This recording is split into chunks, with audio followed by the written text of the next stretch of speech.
never negative. That's something that we rarely have in our lives, that she can take a negative and turn it into a positive.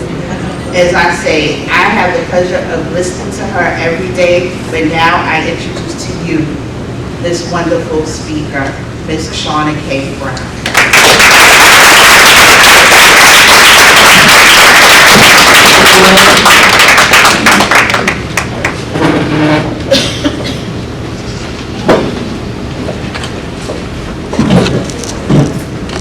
Good afternoon, good morning, ladies and gentlemen. Good morning. Thank you so much, Nicole. I think she gave me a lot more accolades than I deserve, but I am very, very grateful to be here. I am grateful for all the lovely people I see around me, ready and willing to listen to me. I've only just begun, but there's a lot more to be done. Because as long as I'm here, I'm going to make an impact. Otherwise, it is fruitless. Many have gone before us with great potential. Many have gone before us who had big dreams. They wanted to do things, but at some unexpected time, the light was snuffed out of them. But I'm here. We're here, and that we should make that count.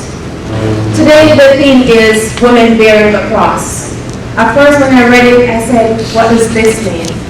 But years ago, I did a course in religious studies, and I remember Jesus entreating the people to take up their cross daily and follow him. But today the focus is on women. And that doesn't mean that the men are forgotten. It doesn't mean that the men are less important, because without them, we wouldn't be anyway. But today the focus is on our women. And I'm just very grateful to be here today.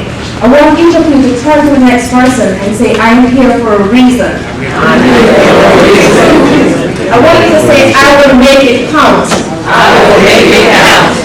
I want you to finish that off with saying, I have a purpose. I have a purpose. Like I said, ladies and gentlemen, we all have a purpose. And when I look at our theme today, there are three things that stand out to me. One, it is a symbolism of the cross. What does that mean? The second thing is, how does this really factor in terms of the role of women in God's kingdom and in the world as we stand today? And finally, how is carrying your cross akin to fulfilling your purpose? So I'm going to start with the significance of the cross and what does that mean. In the scripture itself, we're focused on Numbers 11, verse 17. And Moses, if you have read the story, he was complaining. Moses was a great man of immense power. But he reached to a point where the adversity was just getting to him because the people with whom he was tasked to lead, they were complaining that all they were getting from heaven was this manna. They needed meat. And they did not even remember in that moment all they went through in Egypt, all the immense suffering. All they were concerned about was their bellies. What are they going to be eating? Are they going to get any meat? And Moses was overwhelmed. And so in verse 15, he went to God and he said, God, why have you given me this heavy burden to bear? Me alone. I'm one person. How can I carry it? And even God wouldn't have selected Moses, I believe, unless he knew that Moses would have been able to carry out the call. But at some point in our time, in our lives, we become overwhelmed because of life's experiences, right? So Moses went to God and he said, why have you given me this heavy burden? How am I going to carry it by myself? So God said, Moses, don't worry, I understand. You're human after all.